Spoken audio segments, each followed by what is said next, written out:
Bom dia a todos. Agradeço imensamente o convite para participar já pelo segundo ano consecutivo aqui desse seminário sobre populações em vulnerabilidade. Cumprimento a composição da mesa, a professora Aldira e a professora Marilisa, que compartilham comigo essa mesa, e um agradecimento muito especial ao professor Miguel e à professora Inês Montanheiro.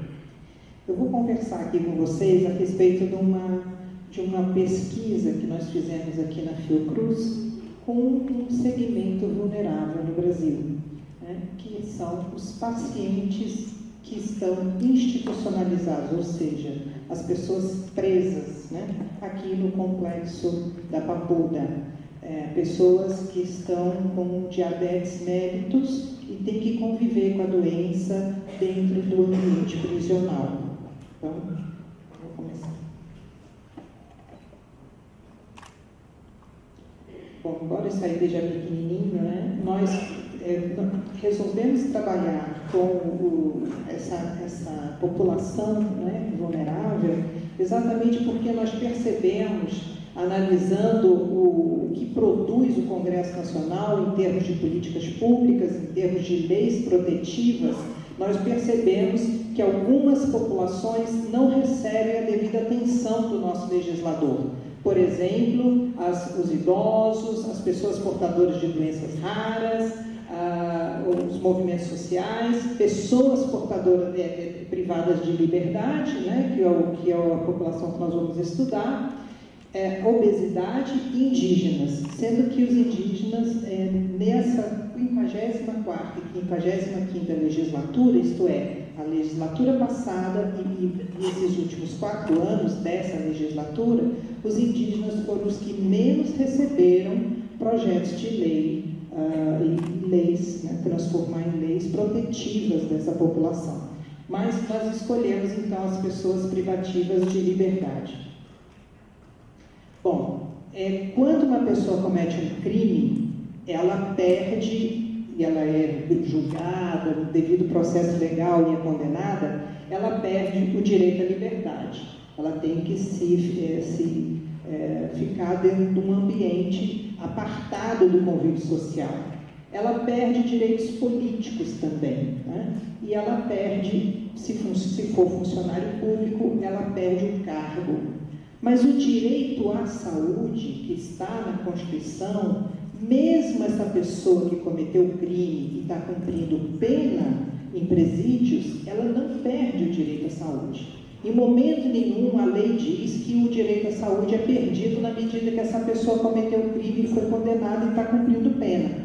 Então, ao Estado cabe garantir saúde também para esse grupo de vulnerável que está confinado em espaço prisional.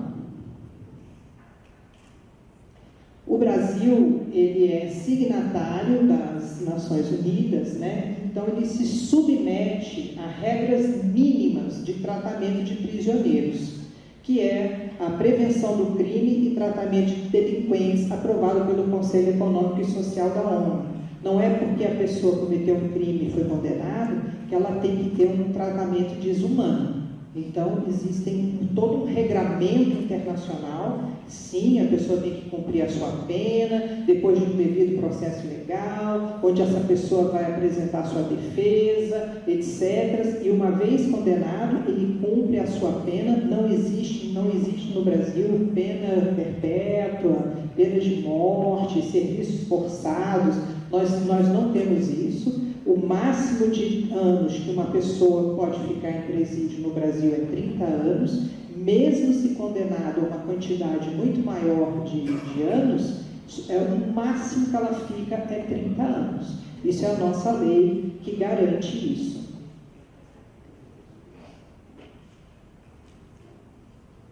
Também a nossa lei penal, da execução penal, que é lá de 1984, ela também garante assistência à saúde do preso. E essa lei, muito embora ela seja bem antiga, ela está vigente. Só que o SUS nunca entrou nos presídios. Toda a parte de saúde dessas pessoas presas, nos vários ambientes prisionais do Brasil, sempre ficou a cargo do Ministério da Justiça. O SUS nunca entrou nesses espaços para tratar a saúde desse segmento social. Muito recentemente, eu vou mostrar para vocês, é que o Ministério da Saúde se envolveu, através da portaria interministerial, e ela instituiu um plano nacional, não era ainda uma política, para só depois, em 2014, relativamente recente, né, é que nós passamos a ter uma política nacional de atenção integral à saúde das pessoas privadas de liberdade. Então, nós fomos aqui a Papuda. Esse foi um trabalho de mestrado que eu orientei, aproveitando que a minha aluna era enfermeira de um dos presídios lá na Papuda, porque a Papuda tem vários presídios, é um complexo, e ela, então, ela tinha acesso a essas pessoas portadoras de diabetes mellitus.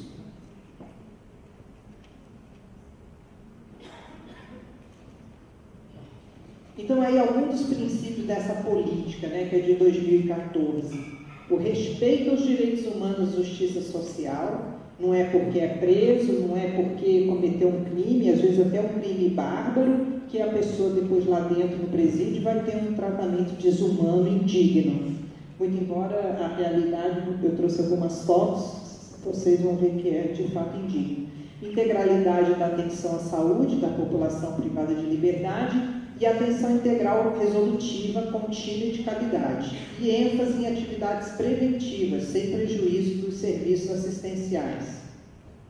Isso aqui é o complexo penitenciário da Papuda, vocês olham aí um cubículo, né, cheio de homens, né, totalmente insalubre, Quando o preso ingressa no complexo penitenciário, a primeira coisa que fazem é cortar o cabelo dele, ele fica careca, porque a contaminação de piolhos e outros parasitas é imenso. Então, para que não se prolifere ainda mais esse tipo de problema dentro do ambiente prisional, que pode perder o controle, essas pessoas já entram no complexo sem o cabelo, né? Olha só, o nosso complexo aqui, o nosso presídio aqui de Brasília, tem 600 hectares e ele é composto de 6 presídios, um feminino e 5 masculinos. Os presídios masculinos, eles contam com uma população atualmente de 12.813 indivíduos, superando sua capacidade em 85%. Vocês ficam imaginando um local em que 85% da sua capacidade está estourada.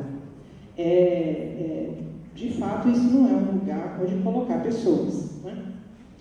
E 0,54% desses indivíduos, eles são portadores de diabetes mellitus, né? Então, 69 presos têm diabetes mellitus. Os portadores de diabetes, eles têm que ter uma alimentação específica, eles têm que fazer atividade física, eles têm que ter toda uma prevenção, além do uso de insulina, muitas vezes, né? E nós vamos ver que essa população que está institucionalizada, ela não tem acesso a essas vantagens. Então, a pesquisa foi feita no presídio masculino 1 e 2. Nós identificamos 58 presos, daqueles 60 e poucos, nós identificamos apenas 58, porque alguns estavam internados fora do ambiente prisional, porque às vezes eles têm problemas com a alta da insulina, da glicose, eles têm que ser internados. Essa internação é extremamente difícil para o sistema de segurança pública, porque não pode deixar o preso sozinho no hospital. Então, tem que ser destacado um agente penitenciário para ficar com esse preso todo o período que ele fica internado. Geralmente, ele fica algemado na maca hospitalar, o que também é indigno, né? Então, deslocar um preso do complexo da Papuda para um dos hospitais, para tratar qualquer doença, mas no caso aqui o diabetes mellitus, é uma logística extremamente difícil para o sistema prisional. Nós, então, selecionamos os pacientes alfabetizados, né? Os pacientes com diagnóstico de diabetes, em tratamento medicamentoso, e em dia com a avaliação médica da carceragem. Essas pessoas, não só os portadores de diabetes, mas também os portadores de hipertensão, etc., eles têm que ir uma vez ao mês para uma consulta médica no serviço médico lá do sistema do complexo da Papuda. E os critérios de exclusão com os pacientes que se encontravam internados, né, fora do presídio, e em cumprimento de pena de isolamento, que é a que a gente chama vulgarmente de solitária. Bom, esse projeto foi submetido ao Comitê de Ética aqui, dos Seres Humanos, da Faculdade de Ciências da Saúde aqui da Universidade. Então, agora os resultados, né? A idade dessas pessoas variou de 21 anos a 56 anos. A maioria casada, a maioria com ensino fundamental, então uma baixa escolaridade, né?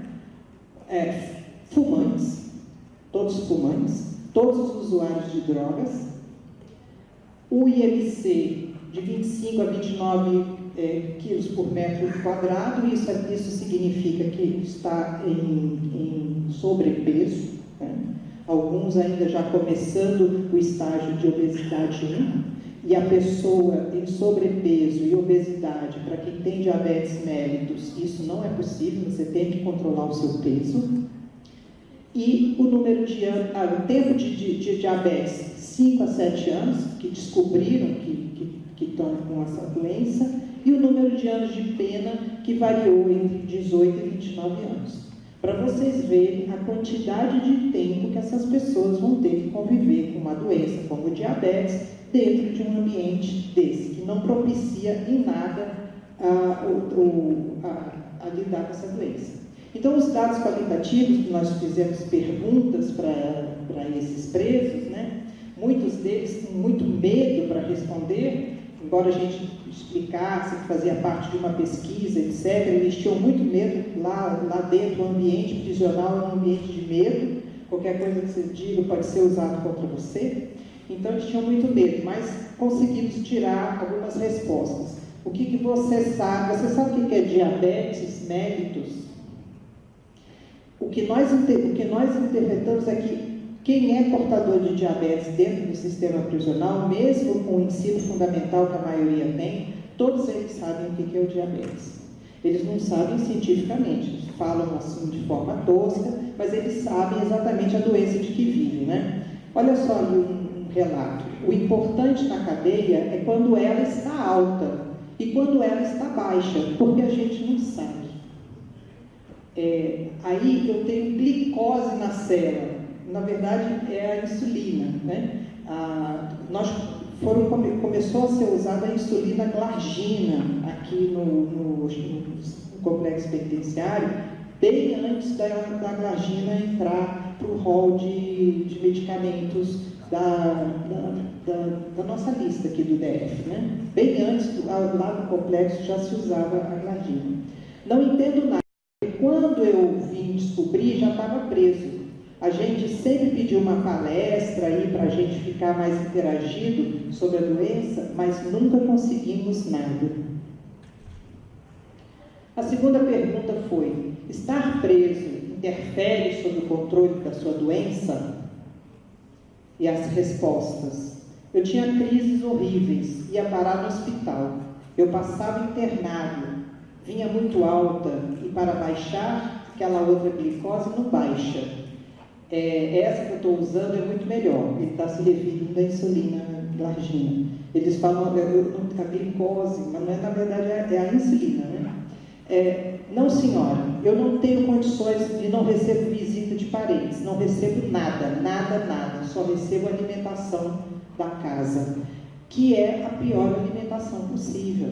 Eles comem muito macarrão, muito carboidrato, muito arroz, pouca proteína, frutas, nem pensar. Quem tem família recebe frutas. A cada 15 dias é dia de visitação e a família leva frutas, muito embora não são todas as frutas que podem entrar no complexo. Só parece que maçã, banana, não pode entrar mamão, não pode entrar uma série de outras frutas, porque os presos fermentam essas frutas para gerar álcool.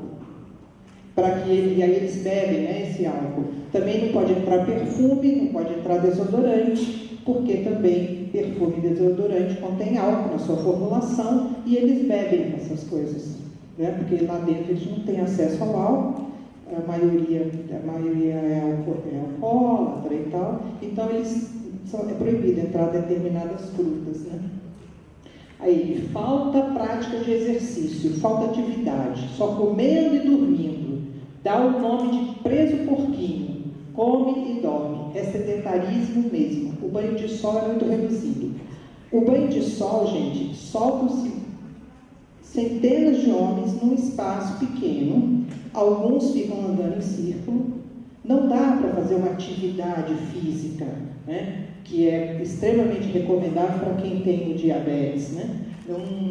Eles não têm atividade física, não tem quem oriente, não tem um professor de educação física que possa orientá-los numa atividade, nada. Eles ficam, dá algumas voltas, é apenas uma vez ao dia, que eles saem para tomar sol, dá algumas voltas no pátio e nada mais. Você tem uma alimentação adequada na prisão? Tem atividade física? A cadeia oferece uma comida que não é adequada para o diabético. A gente fica quase o dia inteiro na cela, não tem como fazer exercício. Eu recebo 12 frutas, sendo maçã e banana, além de biscoito, só. Inclusive eu queria que essas frutas passassem a ser 15 frutas, porque daí é uma fruta por dia. É porque como as visitas são quinzenais, eles só podem receber 12 frutas, que eles ficam 2 dias sem fruta nenhuma. E só quem tem família que leva, porque tem presos que não têm família, ou tem família, a família não vai lá. Então esse, se ele tem diabetes, ele não tem como fazer uso de frutas, porque o sistema não oferece isso. Para quem tem hipertensão, etc., não existe uma alimentação equilibrada para essas pessoas. É aquilo que eu disse no início, o direito à saúde ele é intacto para a pessoa que está presa. E, no entanto, esse direito à saúde não é observado. Para dizer a verdade, né? Porque às vezes essa alimentação vem gordurosa. O arroz só vem arroz e não tem nenhum tipo de salada. O arroz ele gera açúcar, né? Quem é diabético não pode comer. Então, para o diabético, ponto negativo. Eu não tenho uma dieta, uma alimentação que é adequada para o tipo de doença que eu tenho. Lá dentro tem lanchonetes, dentro do presídio, as pessoas podem fazer uso, mas também assim, só vende hambúrguer, cheeseburger, cachorro-quente, refrigerante, também não oferece uma alimentação saudável, né? Então aí algumas notícias de jornal: 5 presos morrem em celas da Papuda no intervalo de 19 dias. Preso morre em cela da Papuda após ataque cardíaco no Réveillon. As pessoas não têm controle das suas taxas de colesterol, etc. Eles não se cuidam. Presos da Papuda são infectados por doença que causa feridas na pele. E aí, quando acontece, quando eles estão confinados, quando um fica doente, todos ficam doentes. É terrível você fazer qualquer tipo de controle, né? Então, assim, aí isso é uma de uma mãe, né? Você nunca sabe o que vai encontrar lá dentro. Outras mães comentam de celas com 32 presos, quando cabe apenas a metade disso. Os últimos a chegarem dormem perto do vaso. É barata e rato passando. As condições são desumanas.